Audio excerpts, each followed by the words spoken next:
What's up, folks? So here we are, another week 6 of the NFL, week 5, and episode 12 for us, of course, here at Broad Street South Sports Talk. My co-host will be on very, very shortly. And if you went to sleep last night, you end up waking up with the Rays being the AL pennant winners. And we'll show a little clip after that come up here shortly. But, of course, the Eagles play the Ravens today. That should be a good, exciting game today, and I'm quite sure it will. I'm feeling the win today, even though last week we did see a loss with Pittsburgh, but I'm feeling the win today. So we'll be talking Eagles talk, of course, here shortly. We also have a quick interview with David Esser. David Esser from Bleacher Report, also a Sixers beat writer. So he will be on momentarily. So just lots to talk about, of course. Once again, today will be a quick show because, unfortunately, today will be a short show, unlike most of the shows we end up having, and that's because there's some business to attend to after the show. So hopefully I will make it back by the half, but more business to take care of after the show when we leave here this morning. But, again, we're talking Eagles. We're doing our intro, and we will see you guys right on the other side. I'm Angel with Broad Street South Sports Talk.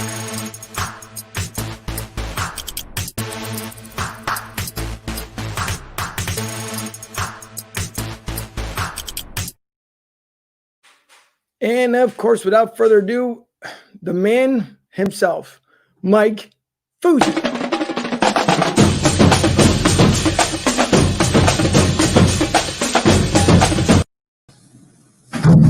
Mikey, what's going on? What do you know? What do you say? Well, I know that it's nice outside for the moment, looking out the studio window here. It's pretty nice, and I don't know. It's about 82 degrees down here right now. It's a nice crisp fall day up here in Philly. 7,500 back in the link. It's about damn time. Is that what it is? 7,500? Yeah. Wow. Oh, yeah, that's right. That's right. Because he did. I forgot the 25% rule is still down here, but I did forget it was actually 2,500. That's freaking fantastic. And listen, I'm thinking that the Eagles will be able to pull this one off today, and especially you have that amount of fans. I mean, that could be a great thing and a good momentum pleaser, at least for this team. Well, it's the real 12th man of the NFL before Seattle decided to adopt that phrase, but it's going to be a dogfight, and the Eagles just got to, contain Lamar Jackson, shut down the running game, and, that offensive line's got to protect Wentz. Get that running game going early. Yeah, that is so true. And, I mean, we're hoping that obviously it's going to – I think we're looking at a better outcome from last week. I think Jim Schwartz obviously made his fatal mistake last week late in the game. I don't foresee that happening again. At least I hope not. That it won't happen again, but then again, we don't know.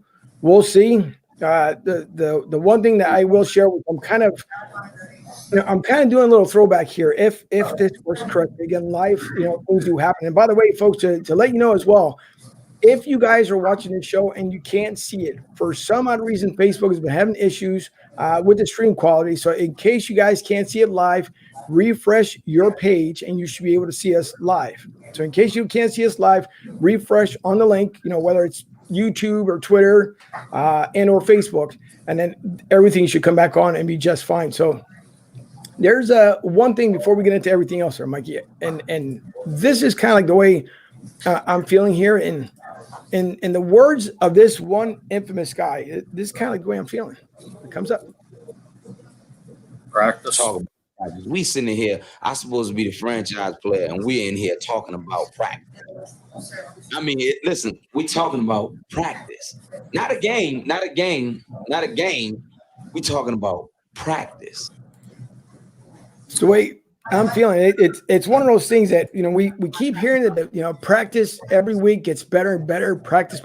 And this morning when I woke up, I felt just like AI. It's like, okay, we've been talking about practice for the longest. We need to see what's being implemented out in the field, and we should see that this week. Again, I am feeling the win this week. I won't say the score yet, but I think the Eagles have made strides. I think they went in the right direction last week.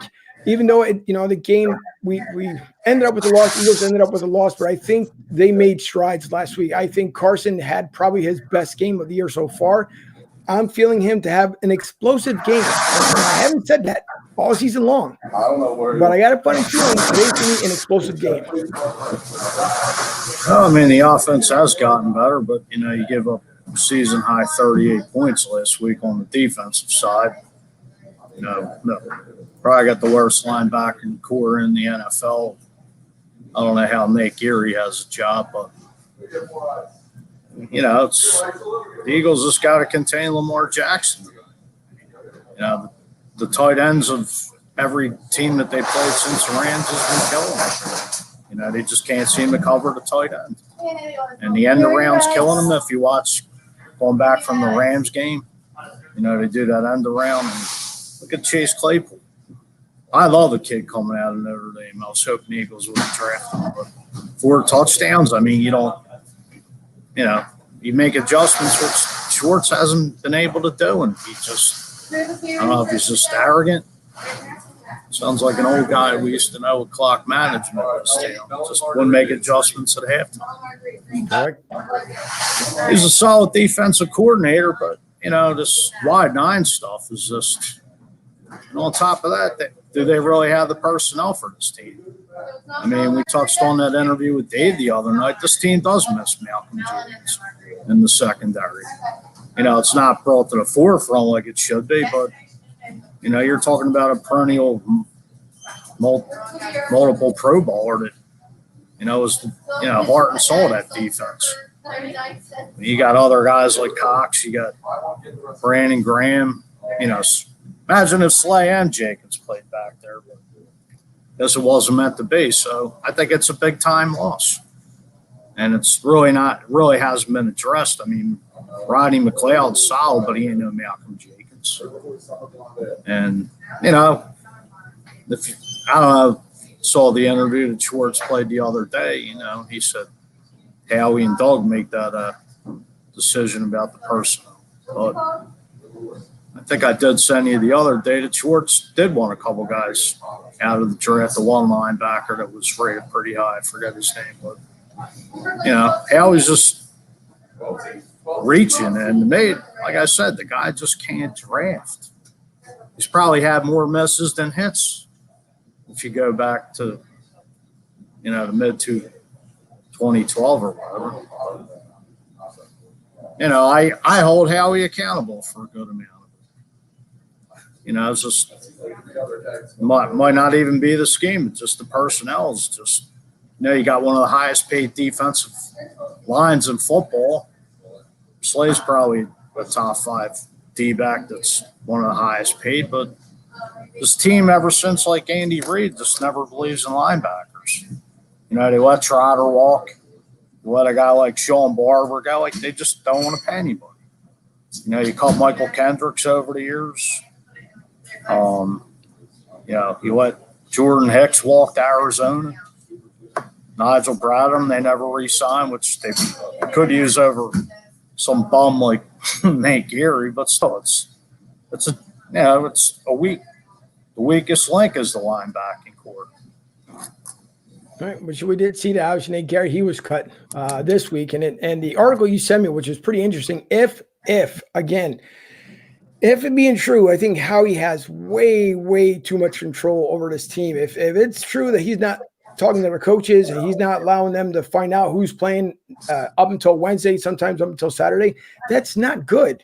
And if that's the case, I think Jeffrey Lurie really needs to take a look back on how much control does Howie have, because I could have sworn we went through this with Chip Kelly, and I don't think we want to have another Chip Kelly era here in Philly, because Howie will be showing the door, and especially with the fans in the stands today at the link, he may not like when he may hear. So, Howie, if you are in control, what the article says, I would advise you to really wake up and take the reins and give them back to Doug, because that's not cool whatsoever. But we'll see. We will see. Other things here of quick mentions before we get everything underway, and of course with the interview with David is, again, last night, if you guys were asleep just about the stroke of midnight, the American League champions are the Tampa Bay Rays, and exciting game last night. it was pretty much almost like a nail biter. I don't know what else to say, but quite the nail biter with the relief pitcher coming in. It looked like he was going to end up blowing the game, but the Rays are looking good. And so if you guys missed the highlights last night, well, here's a little bit of the highlights from last night's game. No shift here for the Rays. Loud on the right of second in the pitch. Swinging a pop fly shallow right. Charging Margot. He is under it. And the Tampa Bay Rays have just won the American League pennant. For the second time in franchise history, the Rays are on their way to the World Series. And fireworks go off above the left field video board here in San Diego. Rays win on the video board. Fireworks in the sky. The celebration explodes out of the first base dugout. And the Rays, for the second time ever, will play in the Fall Classic. So, that was the good and bad. The good and bad about the Rays, obviously, is that they took on the Yankees, obviously, to eliminate the Yankees. Houston, I think a lot of people are happy that Houston has been eliminated, obviously, other than Astros fans. I think, obviously, they're happy for many reasons because 2017, well, they cheered their way into the World Series and ended up winning it. So I'm quite sure even the Yankees fans might be somewhat happy for the Rays because the Rays obviously had pulled it off. The one thing that I do like about the Rays and something that the Phillies have lacked is just, bringing that hunger, that fight. And we saw it almost in the middle part of our season with the Phillies, and then they lost it. But the Rays are staying hungry, and there's a little clip here that shows how much they are as far as hungry. Tampa Bay has had a slew of losses to injury as well, yet they're still winning.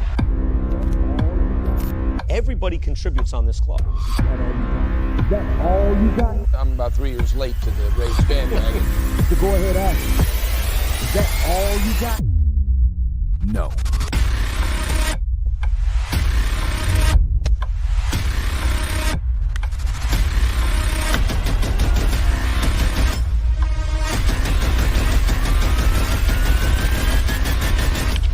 I got a whole damn stable full of guys that throw 98 miles an hour. Period. Stay hungry? Nah. Still hungry. That sound right there by Kevin Cash, and he's got plenty of guys in the stables that can throw 98 miles an hour, and he said it last night after the win, and that is the honest God's truth. We talked about it with Jimmy. We talked about it with David. I mean, you got to look at it. Whatever the Rays are doing, they're doing it right, and they're doing it with a minimum budget. So the Phillies have like a what is it, Lord and Taylor or whatever that store was, the high-end store kind of salary, and the Rays are working with the dollar store salary, but yet the dollar store salary is winning. So exciting game. It was pretty cool. And tonight, of course, will be we're waiting to see the winners of these two guys. We did Rays and the Dodgers at 8:15, and that game will be on Fox. And speaking of Fox, maybe some people are fans, maybe some people aren't, but of course we know that Joe Buck will be calling all the World Series games in 2020. So stay tuned for that one, folks. Good Lord. Not a fan of Joe Buck, but I guess he's coming back. Well, getting back on the Tampa Bay Rays, I mean, hey, money doesn't always buy championships. It's already been proven, what low budget salary caps or whatever. I mean, Tampa just knows how to flat out draft where the Phillies don't. Back to John Middleton's stupid money. What's it stupid? And, obviously, JT Realmuto is going to walk, and I myself, I'd go after a guy like George Springer or Houston because eventually they're going to need a leadoff hitter and center fielder, somebody with Paler. But you can't buy up you can't corner the market and go after everybody. Correct. Hopefully Tampa Bay will win their first World Series because tired of the Braves and tired of the Dodgers. I mean, you give credit where it's due, but this Phillies team, they ain't nobody worth $330 million. No, sure isn't. If Maybe.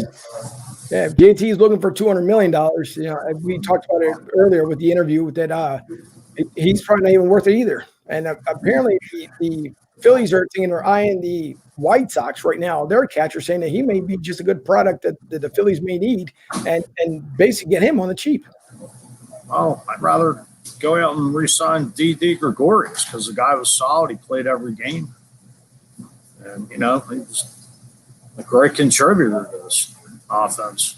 Right. Not to take nothing away from JT Realmuto, but still, probably easily 25, 30 million plus over 5 years. And problem is Middleton don't want to go over the salary cap, with the luxury tax, rather. I mean, the guy's way over a billionaire. I mean, why not? Plus, you got so many other areas. The bullpen just needs to be overhauled and clean it out once again. Because I myself, I don't know why Andy McPhailure is still, the president of this team, along with McClintock took another position. Just probably because Middleton still has to pay him. So. Probably so. That might be the key factor there. But, who knows? You're talking about Didi Gregorius there not too long ago. And, you got to figure he came in on a hometown discount for the Phillies because, of course, he said that he wanted to see how his gameplay was going to be after the injury. The good and bad is obviously it was a short, condensed season. But the good is that for Didi Gregorius, it did show his gameplay. So a 60-game season, I think he's worth, bringing back to the team. And, if Bryce Harper already knows he's going to be upset if JT walks. John's already talked about it, I guess, that he doesn't want to sign him. But listen, there's things to come in the winter meetings. After this whole series is over here, coming up within the next week, we're going to start getting into the winter meetings, and we're going to see what John Middleton and friggin' McPhail is going to be all about. And, if he's going to fail again, if he is, starting from Clearwater down here. Well, the backlash is, in all sports economically, how many teams are really going to throw the money out there? The Phillies already talked about cutting salary in the front office. And I'm sure it's a domino effect around Major League Baseball, probably around all sports. With no fans, no concession, no money from parking. Everybody's going to take a hit. And who knows? Maybe Realmuto's not going to get the big paydays expected. Well, it's going to be. Maybe he'll come back on a hometown discount for a year or 2 years, whatever the Phillies could afford. Maybe. I don't foresee. Sorry, I'm trying to do something here on the other side. I don't foresee that if he is going to come back on a discount, maybe, who knows? Maybe he will. If he does, it would be nice. JT, maybe I don't know. Maybe he'll look for less money. I don't think there's going to be a lot of teams. And you're right, as far as when it comes to the whole pandemic, I think a lot of teams in general are going to restructure the contracts and not get themselves into this loaded contracts, and then they don't know what to deal with. As of right now, we know of that there's 7,500 fans allowed back at the venues in Pennsylvania. Down here, they're at 25%. I think next week they go up to 50%. So you're going from 2,500 folks to 5,000 folks, and they're doing it slow down here, obviously in Florida, because the pandemic was a crucial moment down here in Florida. And if you're looking at the Bucks, if you're looking at anything at this point, sports related, NFL, NBA, the NHL, there's going to be a lot to learn to restructure these contracts. Bringing up the current Stanley Cup champions along with the Flyers, they had guys, they've got about 7 or 8 guys on their roster that they have to bring back in the soccer. So you're going to have to offer the money that you have available. And unfortunately for the Eagles, they don't have a lot of money to play around with in the first place. But, I don't know. With the Phillies, it's going to be beyond interesting. That's for sure. Oh, exactly. Just to see what they can do to go into the 2021 season. First of all, there are going to be fans back in the stands right away. Is it going to kind of be like how the NFL's dealing with now? Just maybe wait a month and let X amount of fans in the stands, especially with the NHL and the NBA starting after January 1st, which I don't think they'll be. Are they going to do the bubble again, or are they going to, let the teams back in their arenas in the respective cities? All right. Who knows? I'm not too sure. But before we get into more Eagles talk here, of course, if you guys happen to be down in the area, Maggie's Waterfront Cafe is where Mike is live today, 9242 North Delaware Avenue. Of course, you can look up Maggie's at maggieswaterfront.com. If you guys, again, happen to be on the area, go check out Mike. Also, for locally down here, we have For the Bay Clothing Company. They're celebrating their second anniversary. Again, another small business. And we like to promote the small businesses, of course, because without them, things don't work the way they should, because then we rely on the bigger corporations. So For the Bay Clothing, they have some very nice gear, nice shirts. Obviously, they are Tampa related at the moment. They may expand their catalog when they get the opportunity, but the husband and wife are originally from the Cleveland area, decided to make their business down here in Tampa, and so far has been successful for them. And so I'll be seeing them a little bit later on this afternoon. As far as the Eagles, and we were talking about not too long ago, the fans coming back into the link. There was one thing that I saw this morning. I guess so people walking into the link as the sun was rising.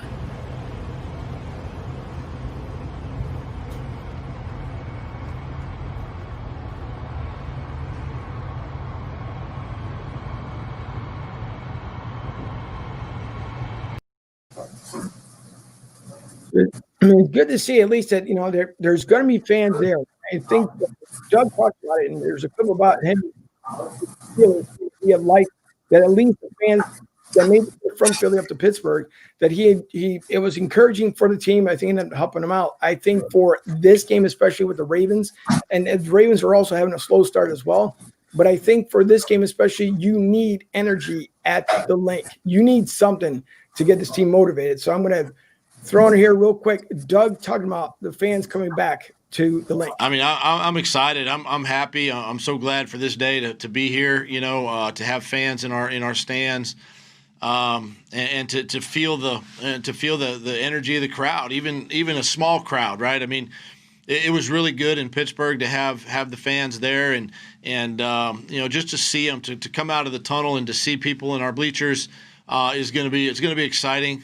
We've talked about it before. Our players are going to feel energized to have them there, and to have our families back in the stands is it's important to them. It's important to us, and we're really looking forward to it. So interesting what Doug says, and my producer, by the way, let me know that actually last week down here in Florida, they were allowed 100% capacity in the stadiums. It was to the discretion of the teams if they want to fill it at 100% or not. So I did forget that actually they did change that rule come last week. But the fans in the stands are I mean, especially for the link right now, it's needed. It's 7,500 screaming Eagles fans. It may wake up this team. I am going to win and probably be surprised at what I think the outcome score will be, but I just feel it. I think the team went in the right direction, barring the mistake by Jim Schwartz. I saw Carson probably the best that I've seen him so far this season. And I know they've been talking a lot about Jalen Hurts. He's been taking more reps. Guys have been seeing him more out in the field, taking more of the leadership role. But I just don't see the obviously Doug is not making that quick change as of the moment. I think he's still going to see how Carson plays out. Maybe Jalen comes in for, I don't know, but again, if it's trick plays, who knows?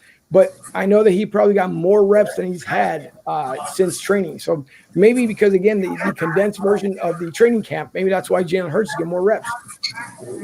Well, Wentz ain't going to be benched. I mean, he's going into an extension for next year, $130 million guaranteed. And, just like Vermeil, Jaworski, Reed, McNabb, Doug's going to live and die with Carson until, God forbid, he gets hurt again. I mean, you're going to bring Jalen Hurts in for these Wildcat college, trickery plays. That's true, unless Wentz goes into a slump, but he ain't going to be benched. I mean, something drastic is going to have to happen for Carson Wentz to just, be replaced. And, he's still making his mistakes, but I think he's coming along, the last couple weeks. It's just, you got Alshon Jeffrey and Deshaun Jackson basically stealing money. I mean, these guys just can't get on the field, which, thank God for a guy like Travis Fulham, stepping in. Hopefully, he's on a couple week wonder where a flash in the pan. Zach Ertz has to get back on his game. I mean, the cohesiveness has to be there. They got to get the running game going, and that offensive line that he has to protect Carson Wentz, especially with this Ravens defense. Because the defense is lights out. Right. They're right up there with the Eagles' defense, but, I think the Ravens are a little better than what Pittsburgh is. You got to shut Lamar Jackson. I mean, you can't let him come in here and have 100 yards in the first half. You got to blitz, but somebody has to spy him, I think. But who the hell is going to, with these linebackers, you and I can probably cover them better than these jokers. Yeah, probably so. And my sister chimed in. Good morning, my sister. Love you to death. Thank you for tuning in. Hopefully everybody up there in New England too is tuning in. But not to rub it in too much, but your Yankees are out. And I did pick them. To win this year, but unfortunately they didn't do it. But how about you cheer on the Rays for us? Because the Rays can hopefully take care of business since they did it with Houston. But good morning. Thank you for tuning in. By the way, you guys, of course, the comment line is always open. If you guys want to make comments, we appreciate. Speaking of comments, here comes a big one. Add the comments on there. Also, one thing that we want to tell you guys as well is that we try to bring the show to you guys, meaning that we try to line up interviews with beat writers so that every week, we're seeing what the other teams are looking like, whether it's a Ravens beat writer, which we did have one on, Jonas Schaefer. Unfortunately, we had audio issues with his interview, so we had to cut his interview out. I don't know if it was just a bad area or what it was, but it kept digitizing every time when I went back to listen to it. So rather having you guys listen to something really bad, unfortunately, some other time we may have to have Jonas back. But we bring new people on. And the only reason why, my sister just giggled here because I mentioned her Yankees and the Rays. So, yeah. Funny for you, it's funny for me too, as Alan Iverson would like to say. But we like to do the bring out the beat writers and people on so that it doesn't just become a stagnant show, meaning that you just don't see two guys talking. So we welcome opinions, polls. I mean, you guys name it. Unfortunately, I cannot put out a poll out there on Facebook. It's not like Twitter, where Twitter you can put out polls. But again, it comes down to just you guys viewing the show. We try to bring, again, fresh content to everyone, and we like to do what we possibly can to make the show great. So once again, my sister said, it's all good. Mike, I see you. And Sean, I see you. So give me a second here. I don't know, Lucy, we'll see. But I think your team also up there, the Patriots, can't seem to get away from COVID. But I guess I think Cam Newton's coming back, if I remember correctly, to start the game off today. So that should be interesting. The other mentions here is Mike Sherman. I think this game will be closer than people would think. Something I just talked about not too long ago. Ravens on the road. Ravens going up against a non-conference team. Ravens going to be in a bye next week. I think they may come out flatter than unusual or usual. Sorry. Didn't mean to say unusual. Yeah. And I agree. I'm feeling the win this week. And if the Guru says something completely different, would be beyond me, because every prediction so far, this guy's just unbelievable. So, Mike, I'm pretty sure we're going to hear your prediction a little bit later on. And switching over here to Sean, he says it starts at the top with this team. The GM screwed this team big time with those draft picks.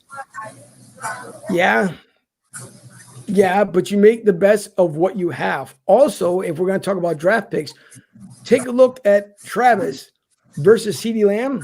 I'm thinking the Eagles did a much better job with Travis than they did with CeeDee Lamb. That's just me personally. I don't know. I'm pretty sure Mike will let me know here in a second.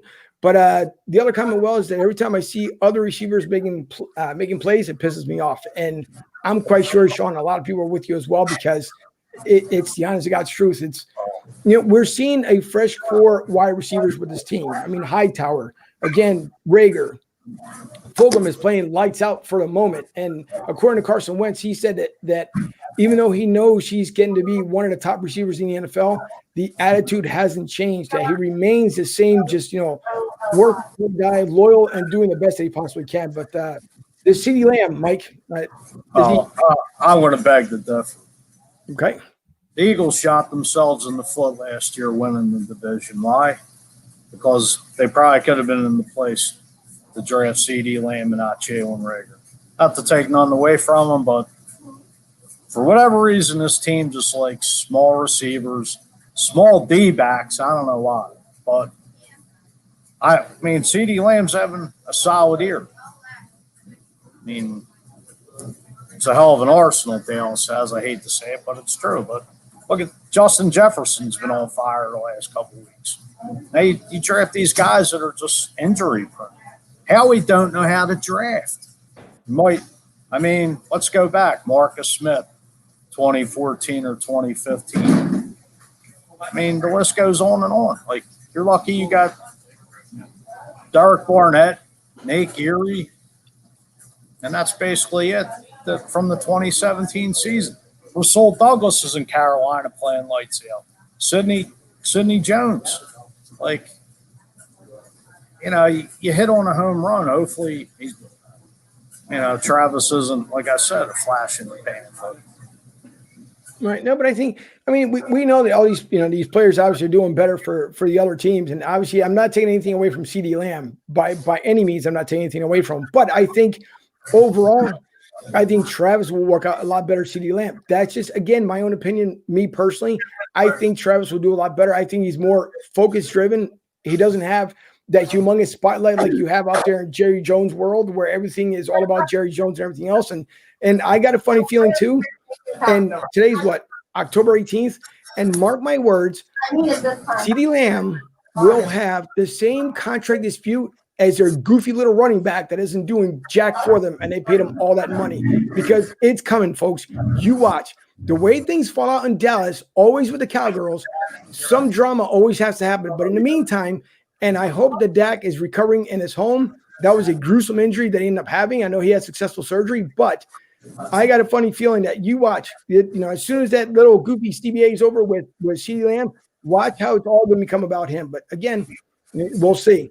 Sean said they need to hire a football guy like Ray Diddy and let Howie do the books. And Sean's on a roll. I totally agree, because Howie's a numbers guy. You go back to the same thing. He's a la Joe Banner all over. Joe Banner was making decisions on draft points. It's Joe Banner Jr., basically. He's a numbers guy. Let him stick to the damn cap. Joe Douglas should have had the job. They should have. The last time the Eagles had a legitimate general manager was Tom Mojo. And that was in 99, 2000. The guy that brought in Carlos Simmons, who was a tight end specialist. Yeah, a linebacker. Well, probably one of the best tight end cover linebackers in football back then. But, I don't know what's up with Jeff. I like Jeff as an owner, but he's too loyal. Yeah. Howie just needs to stick to the damn Bucs, do the contracts, and bring somebody in that's going to, do the damn job to get another damn Super Bowl. That's true. I mean, there's we've been talking a lot this year that Howie should get a pass, and I guess maybe because of COVID. As this article came out, and we're still trying to find more and more information about it, about Howie having so much control, the pass is not coming. If this article was true of how much control he has for game day decisions, it's not going to be good. A couple of comments here before we continue to move on. We got Sean says you can't tell the team not to win, which is true. You don't want to send out the wrong message whatsoever. They could have moved up 2 spots to get Lamb if they wanted. Yes, they could have, but understand that Dallas screwed the Eagles and thought they were going to do something good by hurting us. And in the end, they're kind of hurting themselves at the moment. I don't think the redheaded child over there in Dallas is going to hold his team together. I think Mike McCarthy is on the hot seat personally. I don't think he was the right hire. And of course, I can't take sides here because we try to make it even round for every team. But I don't think Mike McCarthy was a great hire for Dallas. I think, truthfully, that was a waste. But again, in Jerry Jonesville, he feels that he's going to be the best thing since sliced bread. And if Mike McCarthy lasts 2 seasons, I really would be surprised. The problem of it is Mike McCarthy, go back to the early 2000s when he hired Bill Parcells. As long as Jerry Jones is the owner of the Dallas Cowboys, he will screw it up. That's why they haven't won a damn Super Bowl in 25 years.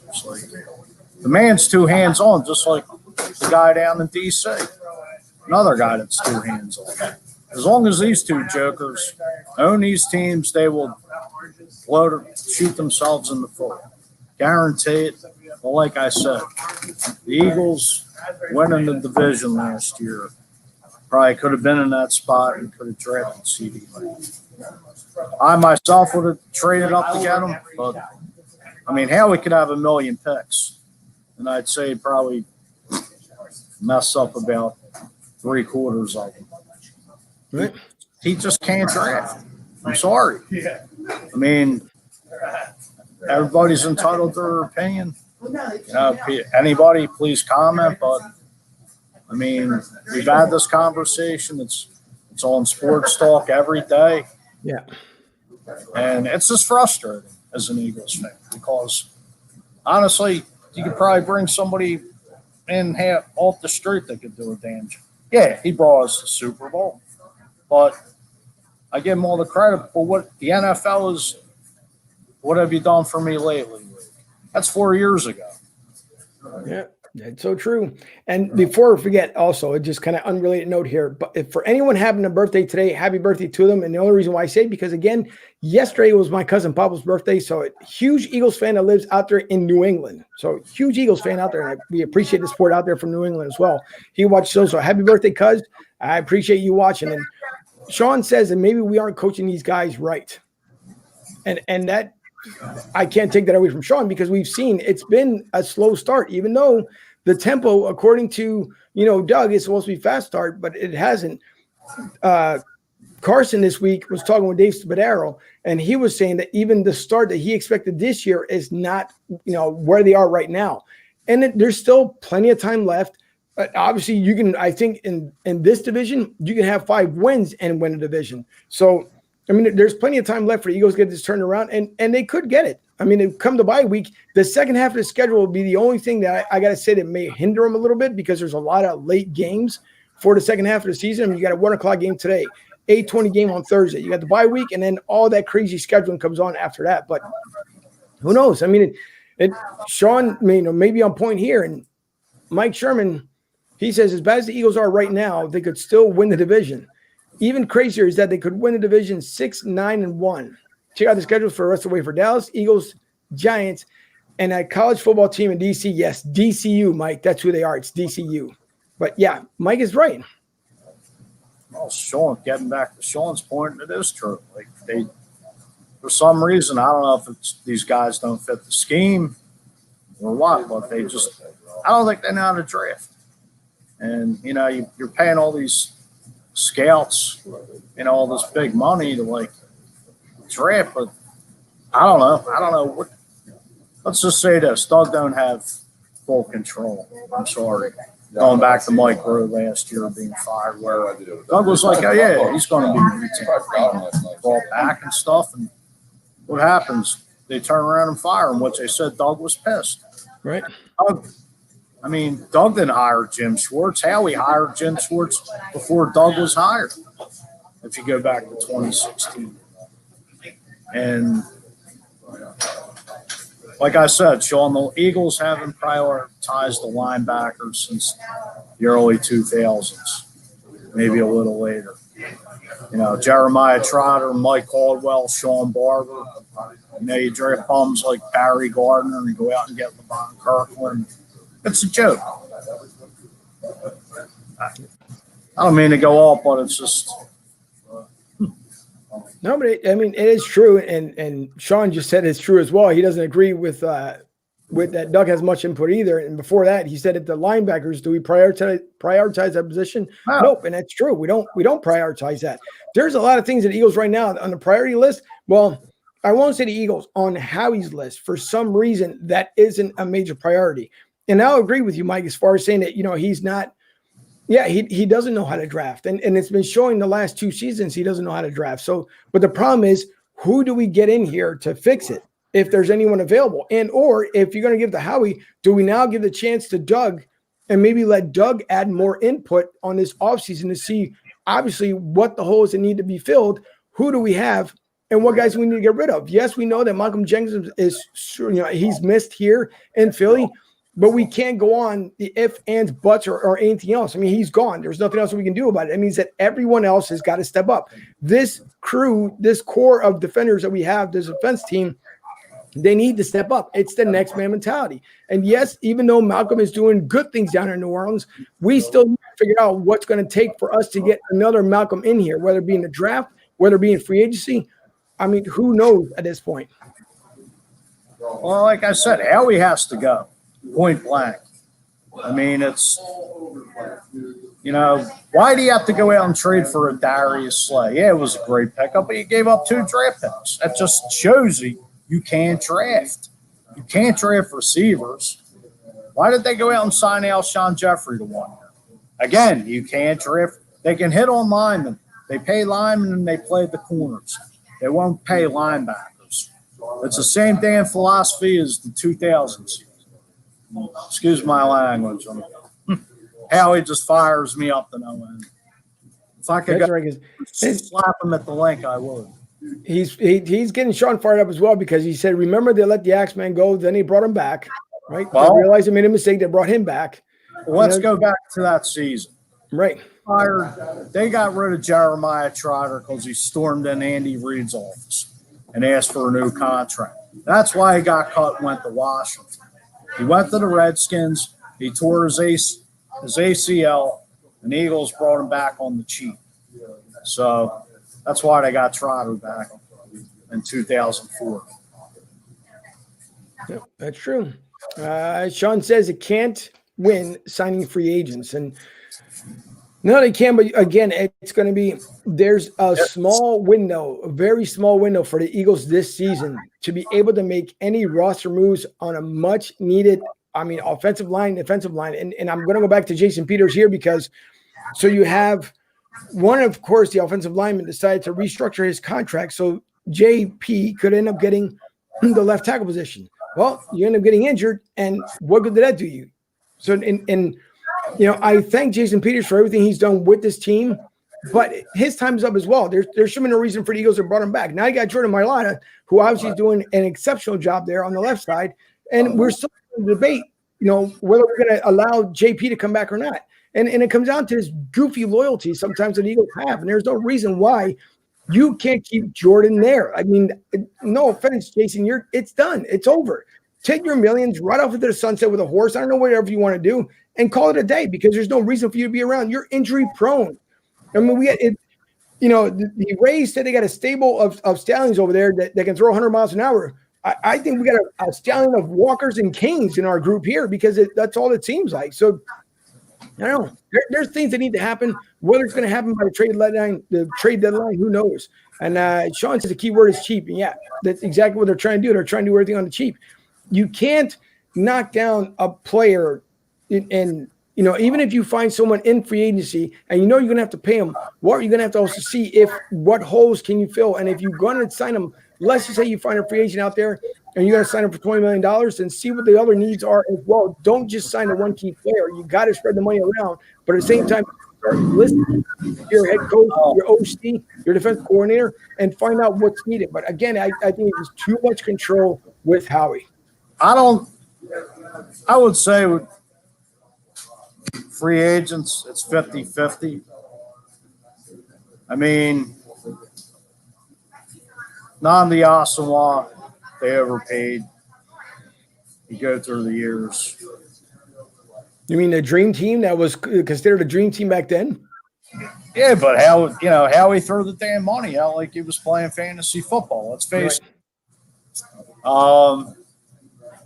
I wouldn't say cheap because you paid Lane Johnson to be the highest, one of the highest paid right tackles in the game. You paid Brandon Brooks to be the highest paid right guard in the game. You went out, you brought in Asante Samuel, which he was the big fish that year. I mean, the Eagles were cheap probably back in the mid to late 90s. I mean, they do spend money. They have one of the highest paid salary caps in the league. I mean, all right. To me, the key to the Super Bowl year was LeGarrette Blount. You got him on the cheap, and the guy brought a Super Bowl with that running game. I mean, Javon Hargrave wasn't a big splash, but, you know, sometimes the big splashes don't always show results. And can you hear me? Yeah, I can hear you. I'm sorry. I'm trying to get my producer's attention. Oh, I thought there was a glitch in the armor here. No, but I mean, hey, look, the biggest splashes aren't always the best moves. I mean, you look at some of these other teams over the years that go out and spend big money, but some guys just don't show results. I mean, if I had a list of players in front of me over the years who the Eagles have signed, and you know, the best moves aren't always, you know, the big splashes in sports. Like you can't go out and buy the dream team. No, you can't. It's been proven over and over again. The NBA, major leagues, I mean, you name it. Yeah, you can't. Unfortunately, you can't put all those guys together. Sean says, I was talking about Trotter. They brought him back because he was cheap. Yeah, and that's Mike had mentioned that. That's who it was. Hugh Douglas, they brought back the same year. That was on cheap after Jacksonville caught him. I mean, if you look at, Howie, not to, look at this year now. I mean, you brought McLeod back on a 1 or 2 year deal. We brought Jalen Mills back on a 1 year deal. You went out and got Will Parks, who's back in the lineup, finally making his Eagles debut today on a 1 year deal. Going back to when we had Derek Gunn on a few weeks ago, this team's like $50 million or $80 million over the cap next year. And I guess Howie just had to spend wisely this year. It's true. I'll be not to fast forward the next year, but I think they're going to see a different team next year. I think a lot of these big salaries are either going to have to restructure deals or they're going to get cut because, Wentz is due for the big payday. Fletcher Cox is due like $65 million next year. Lane Johnson just got re-upped last year. Brandon Brooks. Who knows? I mean, I wouldn't be surprised if Brandon Graham was asked to take a pay cut or, thanks for your services, but see you later.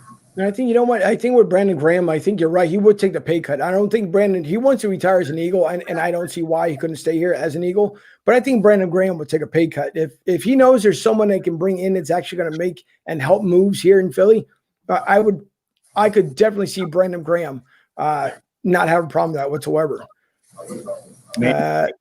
Malik Jackson, he might get cut. I mean, he's 32 years old. I mean, they got one of the best defensive lines in football, but these guys aren't young. And plus, they don't have no depth.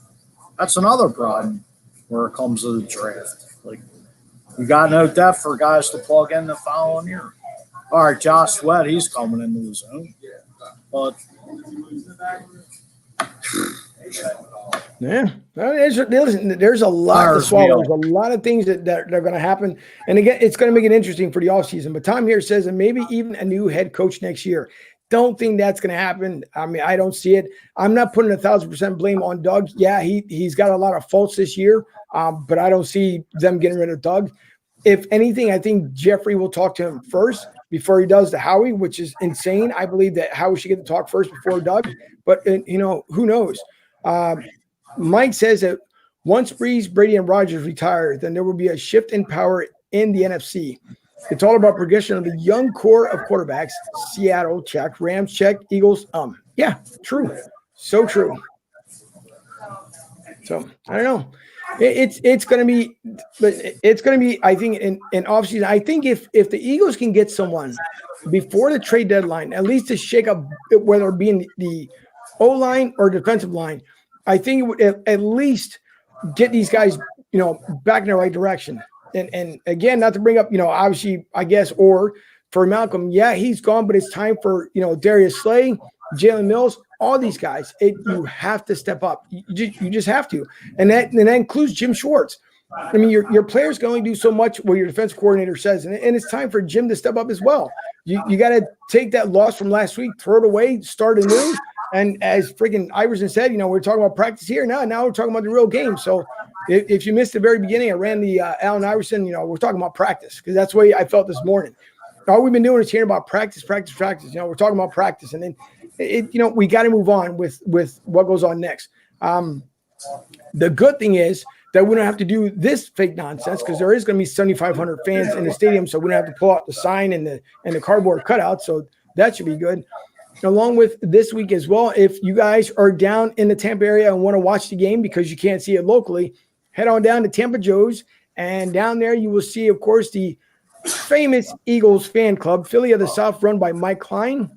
So if you guys want to go check out the game, if you are in the Tampa area, anywhere within Hernando, Pasco, Pinellas, Hillsborough, head on down to Tampa Joe's. It's a fun group, a fun atmosphere. I mean, there's plenty of room for everybody, so it's a great place to watch a game. And, well, we're going to move on here to the interview with Dave because that was a fun, exciting interview with Dave. And, again, we were supposed to have Jonas Schaefer on from the Baltimore Sun. Unfortunately, the audio came in really chopped. And when I heard the playback, the last thing I want for you guys to hear, along with the audio issues that we had from weeks prior, is for you guys to hear nothing but chopped robotic voices, which is never a cool thing. So we do thank Jonas for taking the time to do the interview with us. Unfortunately, it didn't do what unfortunately we thought it was going to do. And so coming up next is going to be, again, the interview with Dave. And again, it's a fun interview. We will see you guys shortly right on the other side here. We'll get the interview going for you guys right about now.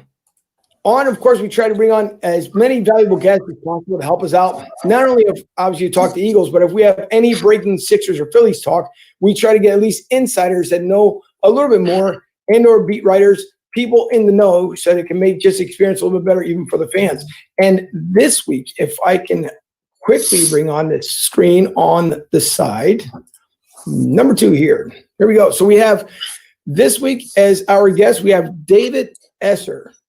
And if you guys want to follow him on Twitter, you can follow him on Twitter under David Esser _. But he is an expert and editor for Section 215, the lead Sixers writer for Philadelphia Sports Network, featured on Bleacher Report. And again, very popular sites. You guys look at Philadelphia SN, Bleacher Report. Again, many folks get a lot of information from there. And also the Bullpen Blue podcast for PSN Radio. So again, you guys want to follow him, you can see him on Twitter. You can follow him on Twitter and read his articles, his statements. I mean, he has a lot of fine stuff. And with that being said, we want to introduce the man himself. David, how are you this evening? Good. Thanks for having me on, fellas. How you doing? Thank you for coming on. So the one thing, of course, we're going to be talking about here is the Sixers. And the Sixers with a couple of moves that they've done. One is, if I can find one important thing before we get everything kicked off here, is happy birthday to Doc Rivers, who just became, of course, the head coach for the Sixers. And we're looking for great things out of Doc Rivers. So he just had his birthday on the 13th. So it was just 2 days ago, but happy birthday to Doc. And this gentleman here, Dave Yogurt, apparently is the new assistant head coach for the Sixers. And Sixers seem like right now they're making some pretty good moves early on. And I mean, it's finally starting to get some steam. And I think other teams will finally turn their head and see that, just not the Clippers, just not the Lakers, not the Rockets are trying to do something. The Sixers do have the key players in place.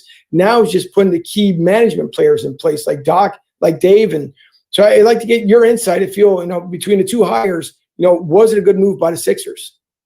Yeah, and they said they were going to spice things up this offseason a little bit because, like you mentioned, they have some really good pieces in place with Simmons, with Embiid, with some of the other guys. But they had to keep true on that promise. And Doc Rivers getting fired was kind of a blessing in disguise because that was a guy you normally don't see on the open market. I mean, he's won a championship. He's been deep in the playoffs. He's coached a plethora of stars. So you get Doc, and Doc immediately starts implementing his staff, bringing on Dave as the assistant head coach. And then even there, they've let their vice president of strategy go. They've let one of their other assistants go. They've let one of their lead scouts go. So they're kind of finally starting to get a clue that the guys they had in charge before weren't getting the job done. So you bring in a well-versed basketball mind like Doc Rivers. You let him start implementing his guys into the system, his guys into the coaching staff, his guys into the front office. And maybe, just maybe, if you build a roster the right way, you can finally start to get this thing to click.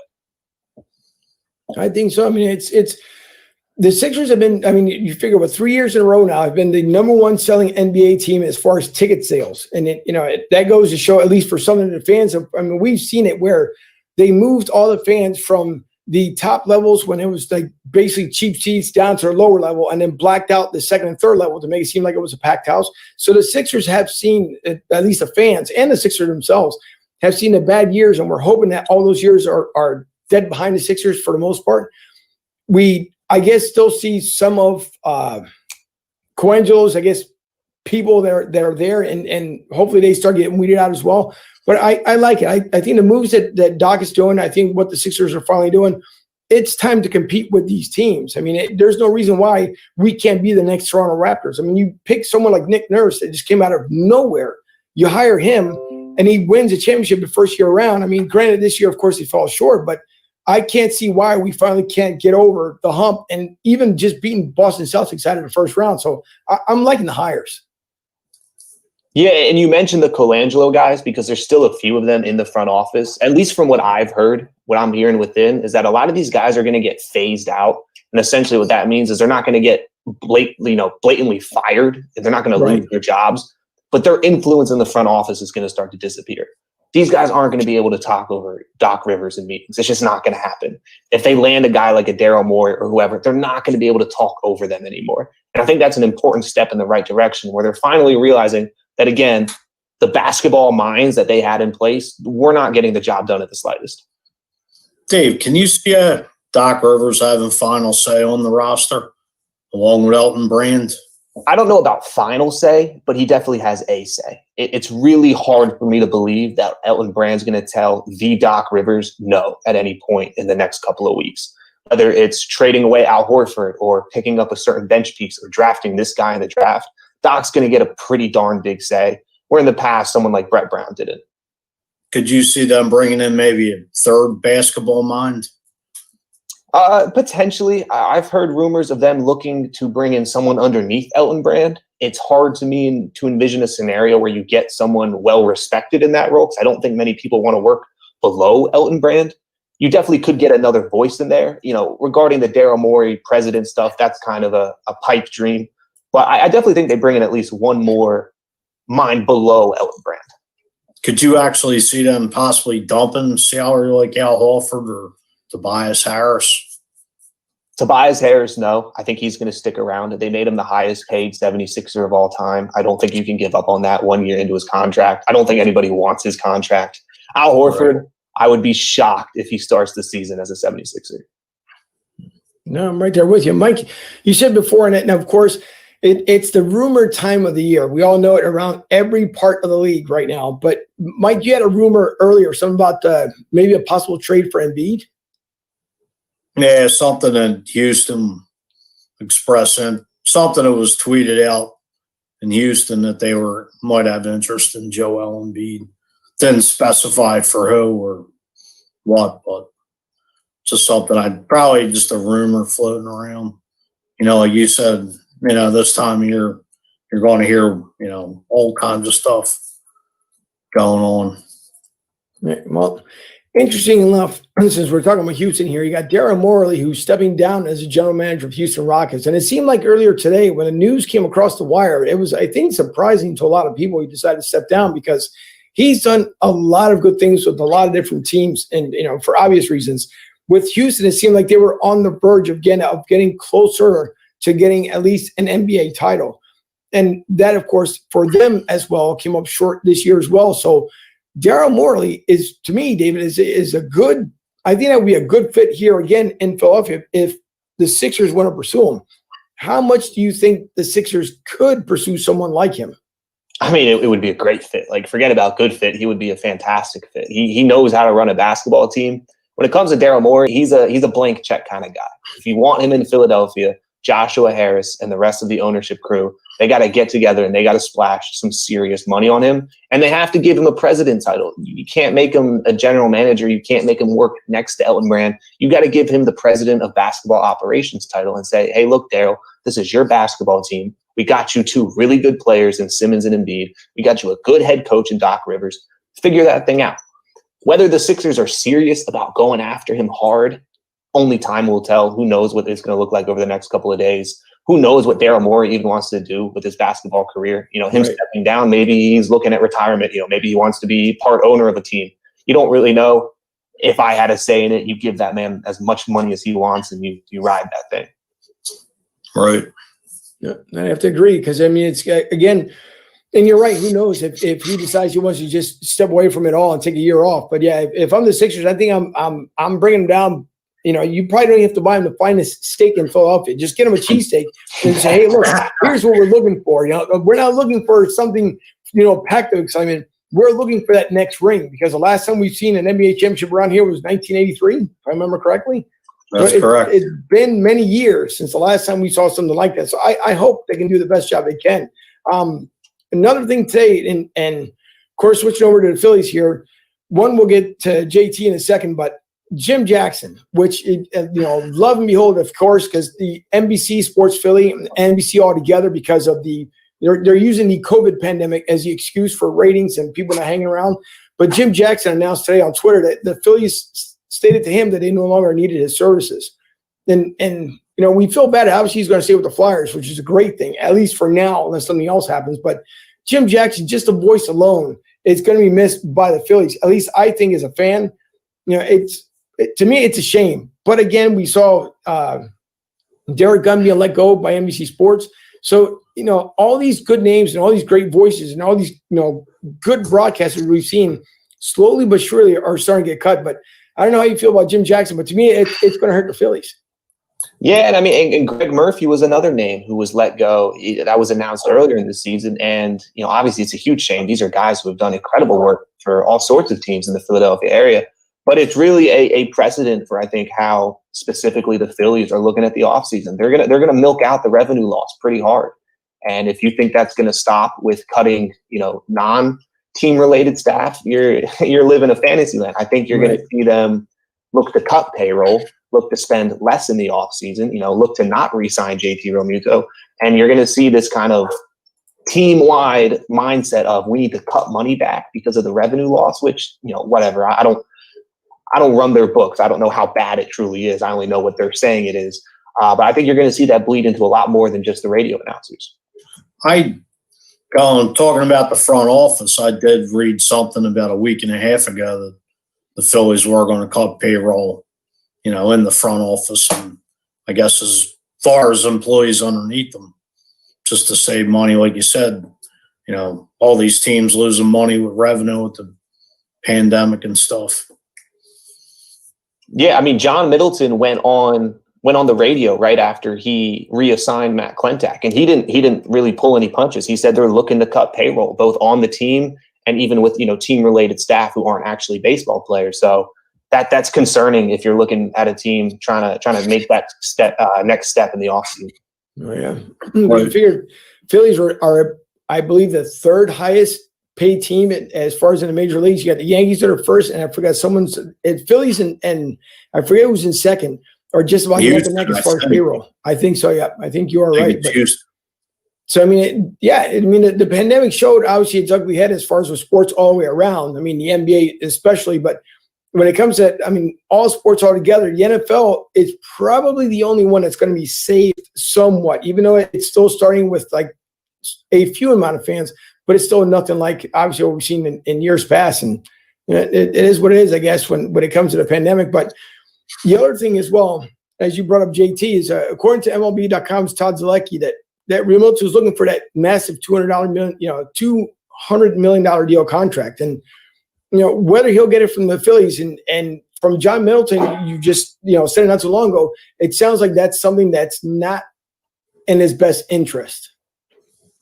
Yeah, and with the JT stuff, he's not going to get $200 million. Like I'm pretty set in that opinion. I don't think he's going to touch $200 million. That's a ridiculously high number for a catcher, especially for a catcher who, from what I'm hearing, he's looking for about 5 years. You know, $40 million over 5 years for a catcher is a little bit much. Right. But in terms of the precedent that's been set at the catcher position, there's been two players who got really, really big deals. Buster Posey got 8 years, $159, and Joe Mauer, of course, got his 8-year, $184 million deal. So when looking at that, I don't think he breaks Joe Mauer's number. I don't think he eclipses 184. I do think he tops Buster Posey, and I think him settling in as the second highest paid catcher of all time, but on less years. So the highest annual salary of all time for a catcher, around that 160, 170 range. I think that's where he falls. In my opinion, I think that's worth paying him. I think he's that good. Do the Phillies think that way? Probably not. Do the Yankees or the Mets think that way? Absolutely. Yeah, unfortunately. Do you see the Yankees possibly, I guess, trading Gary Sanchez? They definitely could. I mean, he has some value. He had a really, really rough 2020 season, but we've seen what he can do.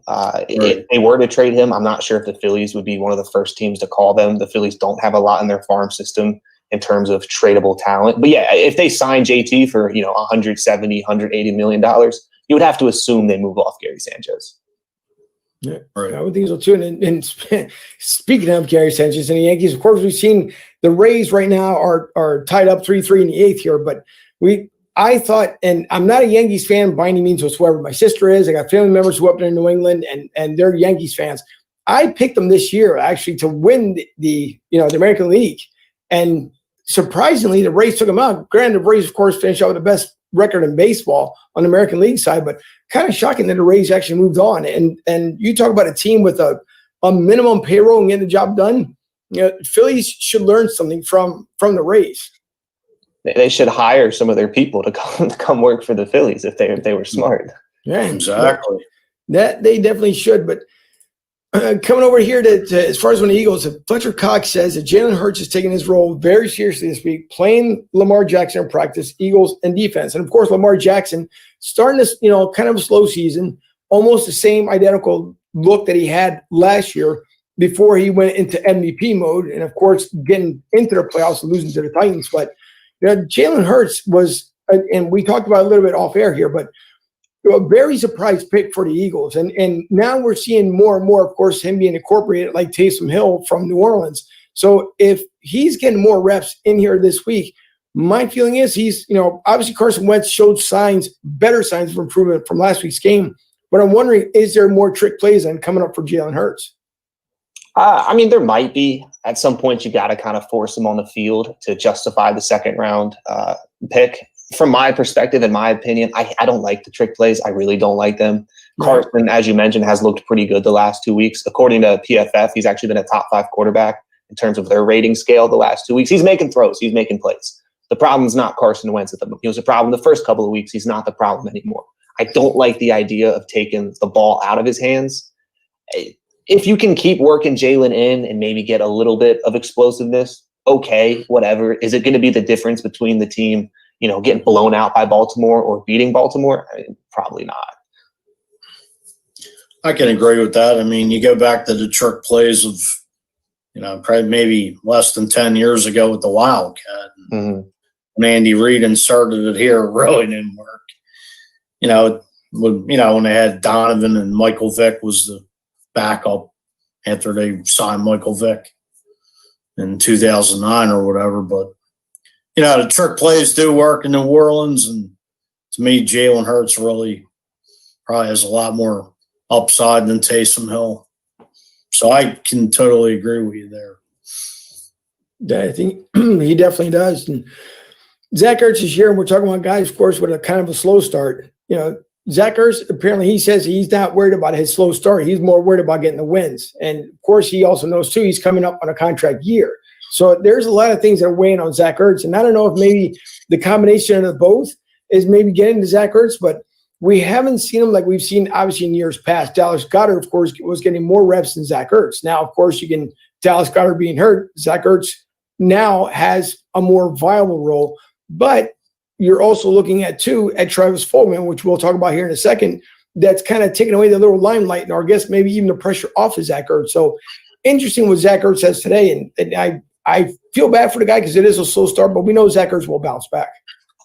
Yeah, and the frustrating part with Ertz is it's not like a lot changed from this season to last season. A lot of people have been quick to cite the double teams and how much attention he gets, which he does get. Teams double team him, but for the last 3 seasons, he's beaten double teams with ease.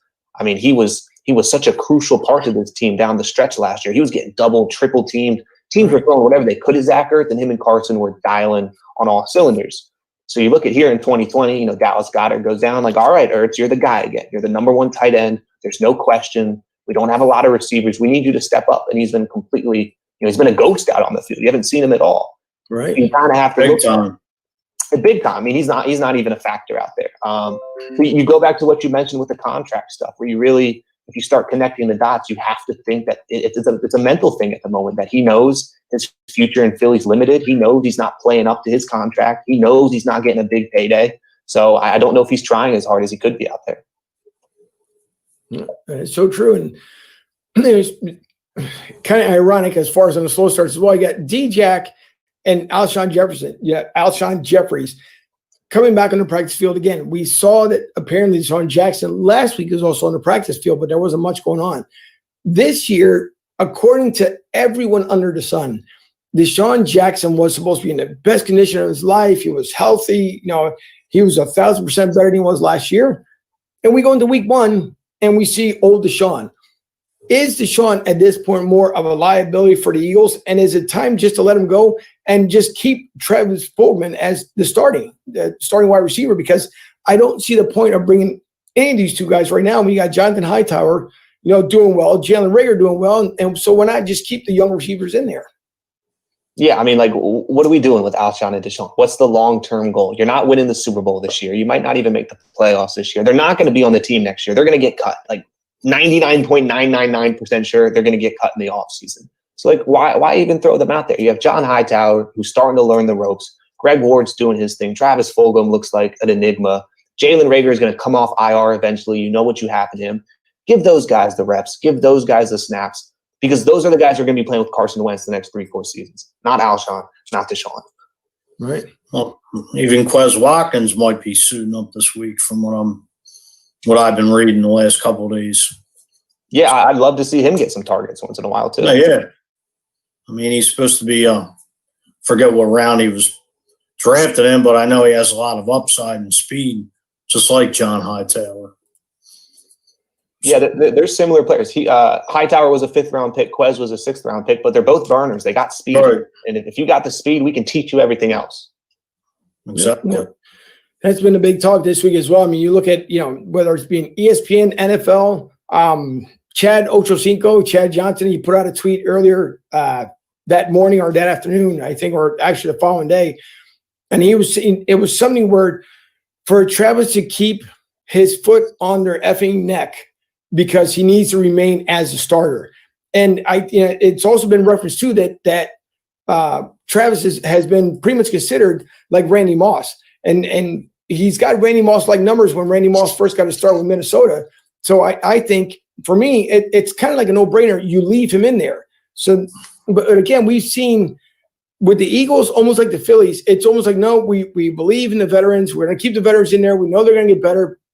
I don't know. You just keep this core wide receivers intact and not worry about so much loyalty. Yeah, that was the first 10-catch, 150-yard, receiving game from the Eagles wide receiver since Jeremy Maclin in 2014. Fulgham might be a fluke. It might have been one good game. He might get absolutely strapped by Marlon Humphrey this weekend. That's fine. You have to see what you have in the kid. Nobody plays that well and has no talent. There's something there, but you got to give him the reps. You got to give him the snaps. You got to give him the targets. Right. Exactly. Especially coming off, practice squad, picking them up off waivers or free agency or whatever. Just like you said, it could be a diamond in the rough or it could be a couple week bust. Hopefully not, but, he seems to be catching everything that, Wentz said. He catches everything. He practices hard. He brings it every day in practice and, sky's the limit for him. Along with Hightower, Reagor, Quez Watkins. I mean, to me, it's like, all this with Alshon and Deshaun, it's just dead money. Like, thanks for the memories, guys, but let's turn the page. Let's go with the youth movement. Yep. I agree. Yeah. And also, Brandon Graham came to the defense of Jim Schwartz, and obviously what we saw late in the game last week was an unmatched. I mean, Schwartz could have changed that line, and he chose not to. So Graham, I guess, feels like he needed to defend Jim Schwartz, and of course, a lot of people keep saying that Jim Schwartz needs to go and needs to be fired. Elliot Shore-Parks, I think he put out a tweet basically defending Jim Schwartz, saying that he's comes out of being a genius.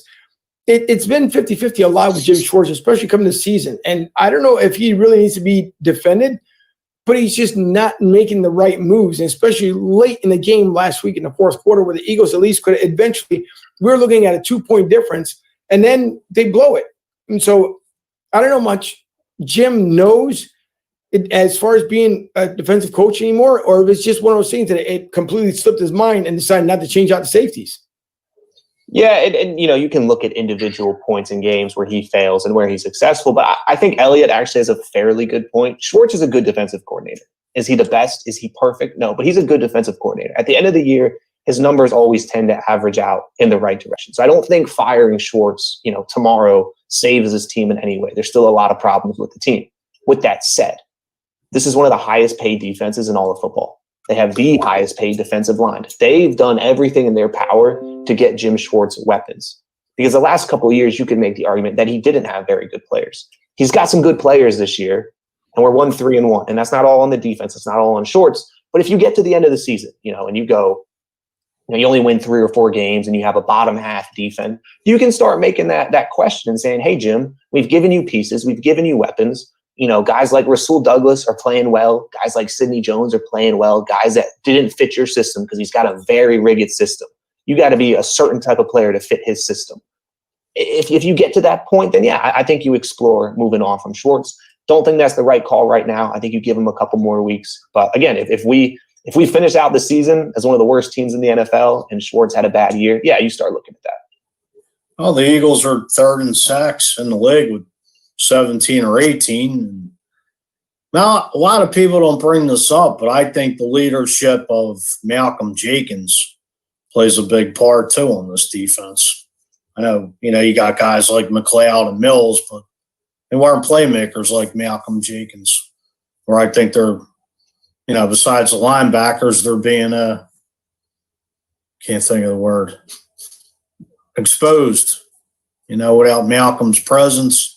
Without him, playing in the box, I'll Brian Dawkins, moving them around and, linebacker or whatever. And I just think his presence is being really missed, but you don't hear much about it, though. Do you agree, Dave? Yeah, no, I definitely agree. And again, I think moving on from Malcolm in terms of a money situation, him creeping up there in age, he wasn't as fast as he's been. I'm okay with that. But right. His leadership, what he does to a locker room, what he does in terms of getting people lined up is irreplaceable. They tried to replace him with Jalen Mills. Like, what are we doing here? Jalen Mills is not safe. But no, I agree 100%. And, you have Will Parks coming back this weekend. That was just announced. He's going to play this weekend. So maybe he starts to figure things out. But there's definitely some leadership issues going on back there where there just shouldn't be a scenario where Nate Gary's lined up against an elite wide receiver with the game on the line. Things like that didn't happen under Malcolm. Right. I mean, bringing in Darius Slay was a great move. And, he brings a lot of leadership and experience, but it's just not Malcolm Jenkins to me. Where he was in this defense for 5 years under Jim Schwartz. So I think it is a big hole without Malcolm there. I think the only way you would probably see like anything related to as far as like Malcolm Jenkins, you would have to have Darius Slay with his short experience to at least team up with Jalen Mills and try to become at least half of Malcolm Jenkins. And I think that's the only way you're going to be able to get better. Someone needs to step up in Jalen Mills' years. And he's saying that he's trying to grow, obviously, as a leader. And you can kind of see the little baby steps that he is trying to do. Will he ever be a Malcolm and Brian? Of course not. Those are two irreplaceable guys. But I think if you can get Darius Slay to get on board, and it seems like he is, I think the combination of those two, you might be able to produce, a Malcolm Jenkins-like individual. But if flipping from the Eagles here, if we take a quick look around the NFL as well, one quick signing with apparently the Kansas City Chiefs, they had the breaking news earlier on this afternoon was they decided to take on Le'Veon Bell. And Le'Veon, of course, had some incidents in New York. He decided to leave that supposedly by him behind in New York. Of course, we know that Andy Reid doesn't take any guff whatsoever. And so to me, yeah, I mean, you mentioned it earlier, Dave, before we came on, that you got a Super Bowl team that's looking to repeat as Super Bowl champs. And, of course, you're going to put the right players in the play. And I think that's a great grab by Andy Reid. Yeah, and you know what? It helps me out because Le'Veon's on my fantasy team, so hopefully he gets a lot of touchdowns. No, I agree. I mean, that's a weapon. If you can add anyone of Le'Veon's caliber at this point in the season for little money, it's a no-brainer. Like, it was not a question. You add Le'Veon Bell next to Clyde Edwards-Helaire and Patrick Mahomes. They already had one of the best offenses in the league, if not the best. Right. It just got that much better. So, good for them. They attacked that pretty quickly. I can relate from the fantasy. Yeah. I just traded for him. So gave up Devin Singletary. But, it's another weapon. I mean, Travis Kelce, Tyreek Hill, Hardman, Sammy Watkins, Helaire, Lev Bell. I mean, it's going to be a nightmare for defensive coordinators with this schedule. Coming up. Well, as much, of course, as we love Dallas, because we're super enthusiastic about Dallas, but we know that Dak Prescott, and of course, the thoughts and prayers, hopefully, for him to heal as quickly as he can, and hopefully he'll come back to the field 100%. I, this entire season, have been defending as far as Dak, saying that he should have been paid. I don't know what Dallas is waiting for, but we saw the gruesome injury, and we hope that Dak gets better. But coming off of that, Mike McCarthy has already been on the hot seat, and it seems like a lot of people want him out. I didn't think he was the best one that they can choose at all in Dallas. I think Mike McCarthy, his better years are way behind him. They're trying to blame the GM. I mean, there's a lot of blame going around, but I just don't see that Mike McCarthy.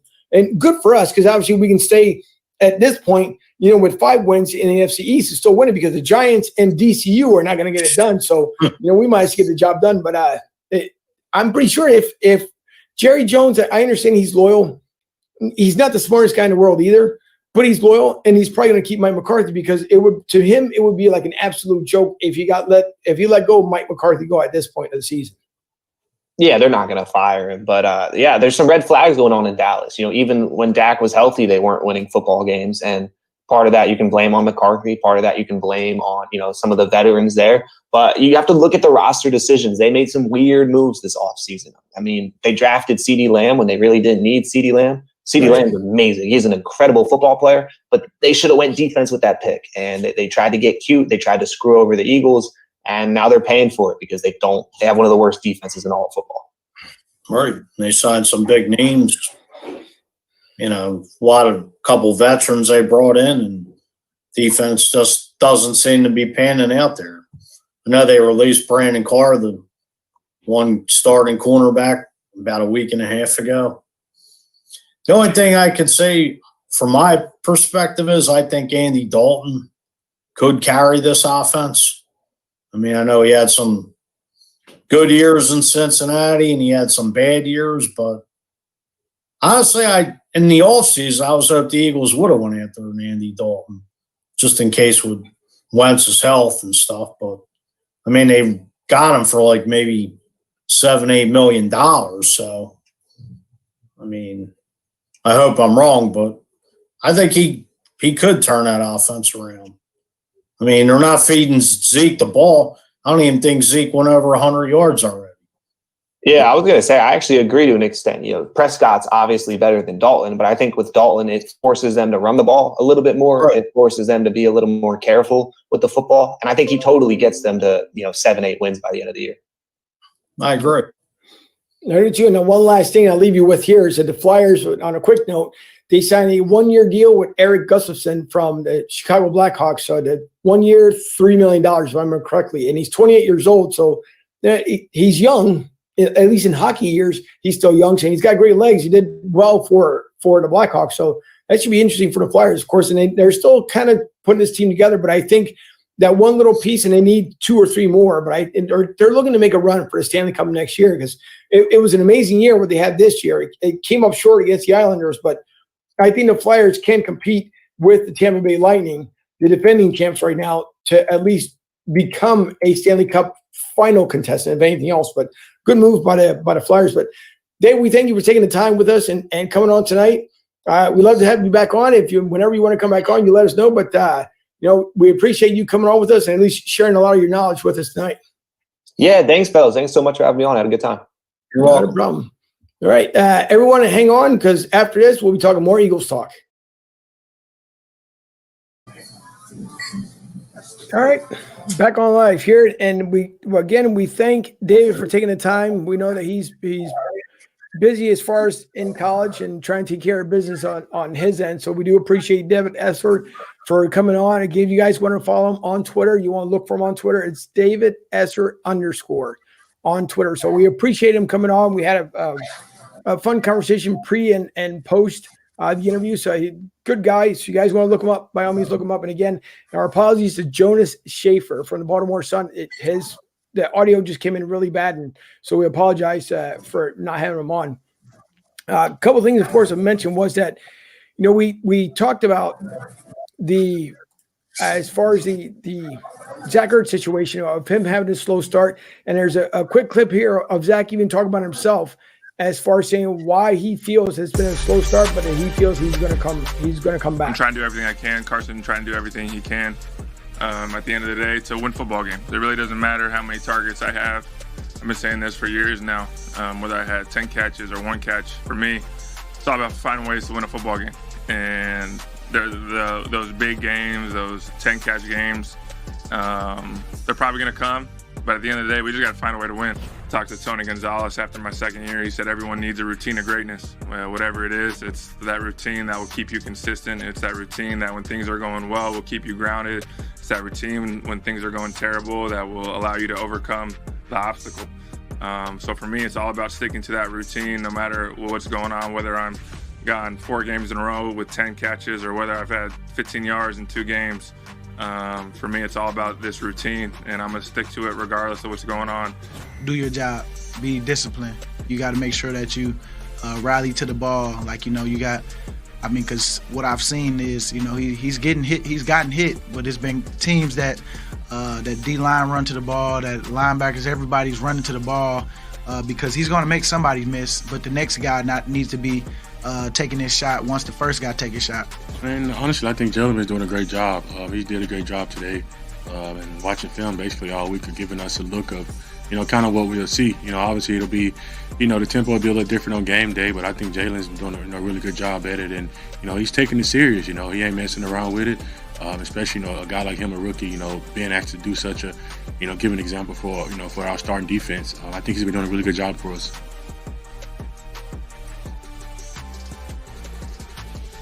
I think you hit it on the head when you said it's the most important election of.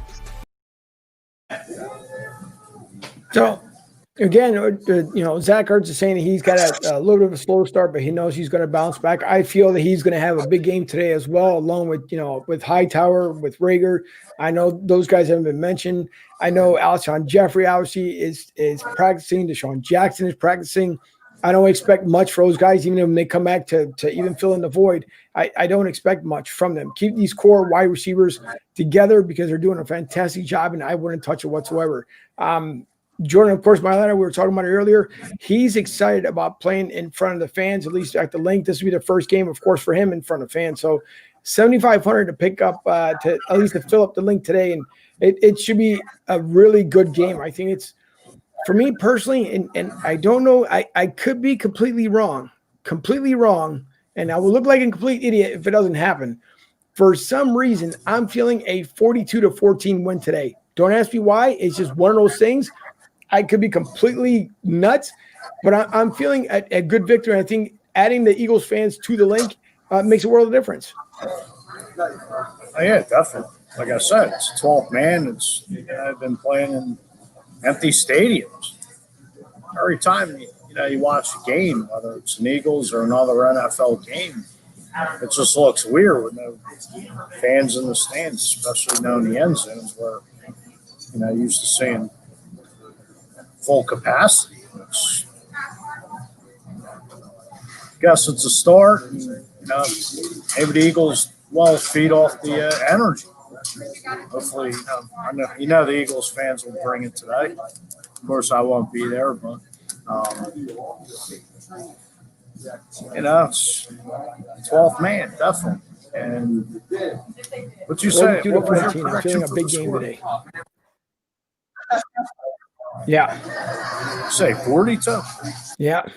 42-14. Wow. I thought I heard. Right? I haven't seen Sherman hasn't come back on to let us know what his final is going to be. And by the way, you guys, we will not be running, unfortunately, up until game time. I do have some business to take care of with a small business, and the hope to make it back by halftime so we can have the halftime show. But it's going to be a real tight schedule for me this afternoon as I got things moving around. But yeah, I'm feeling a big game today, Mike. I don't know why. I'm feeling a big game today. I think Carson Wentz will probably have the best game he's had all season long. There's a lot to be proven for this organization with this team. I think the O-line will finally protect Carson, and the run game, I'm expecting no less than 101 yards. So I think it's going to be in the air, on the ground, and they'll get the job done. One thing the Eagles have been doing is preparing for Baltimore, and this might get you a little bit juiced up before the game starts.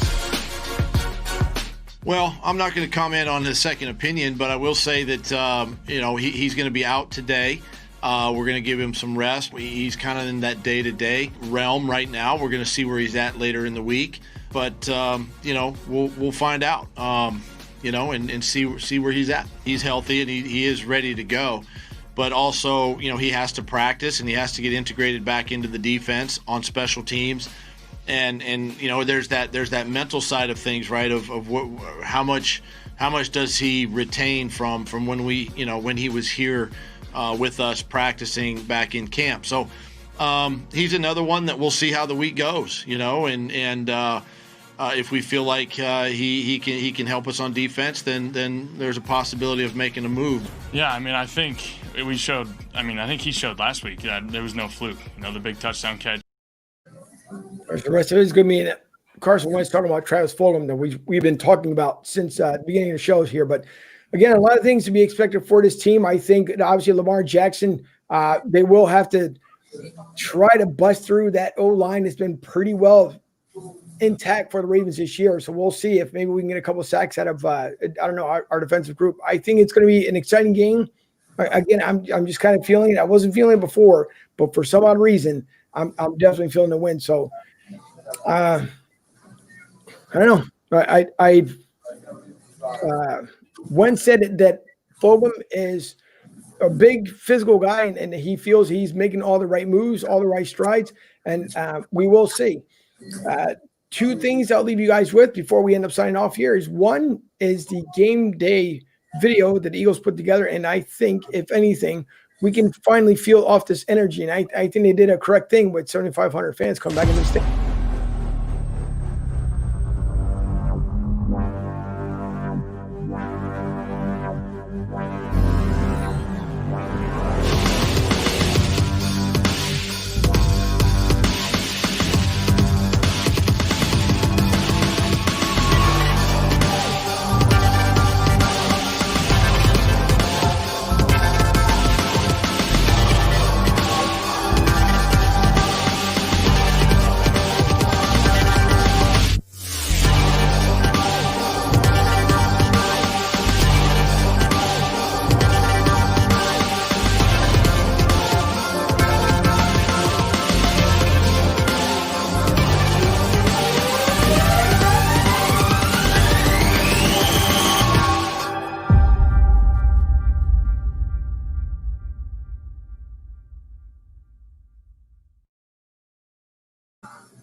I'm definitely feeling it. Some good highlight reels there. Think so. Last time these two met, of course, it was a different record, but the Eagles pulled out the victory. So I'm hoping they'll do it again. But again, thanks to everyone, to Sean, to Mike, to Tom, all you guys making the comments. We really do appreciate it. And by all means, always make a comment. I always share the email. If you guys want to make comments, suggestions, you name it, it's at Broad Street South Sports Talk @gmail.com. And the street is hyphenated for ST, so it would be Broad ST South Sports Talk @gmail.com. So the one thing I will leave you guys with before we end it, of course, we got to get at least some Eagles fight song music in here. So we'll do the fight song, we'll wrap it up, and then hopefully we'll see you guys again at the half.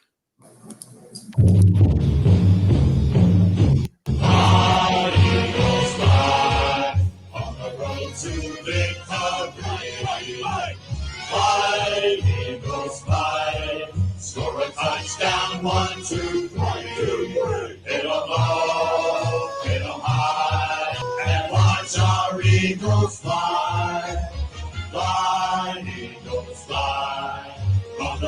to victory.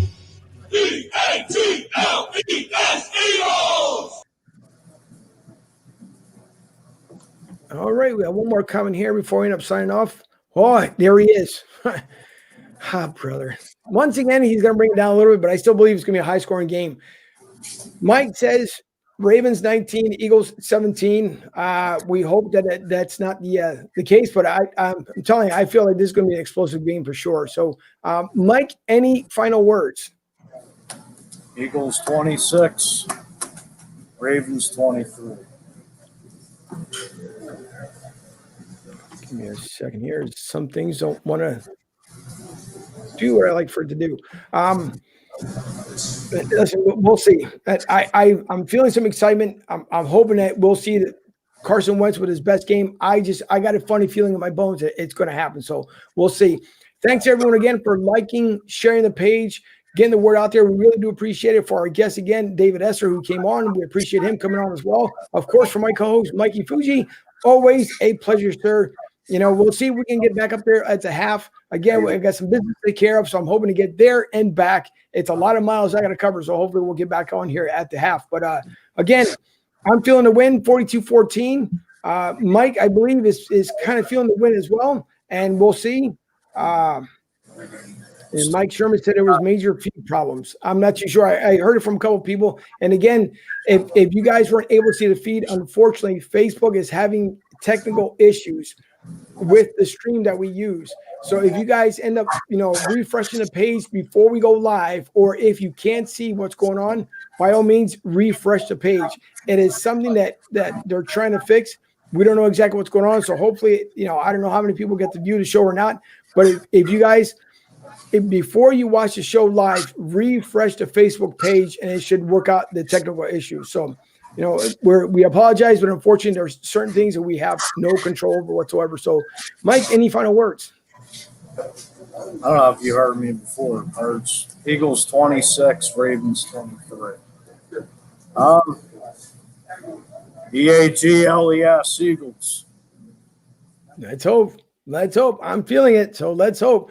Let's see all the fans back on there making noise. That way, they don't have to pump the noise up anymore. Hopefully, the Eagles get a good win, and we will see. Hopefully, we'll see you guys again at the half. Again, we appreciate everyone coming on. Again, we are sorry about the technical difficulties. Facebook is trying to work those technical difficulties out. It is not on our end this time, thankfully. It is on Facebook end. So you guys refresh your page, refresh the page, and hopefully it'll make things better. So hopefully we'll see you guys at the half.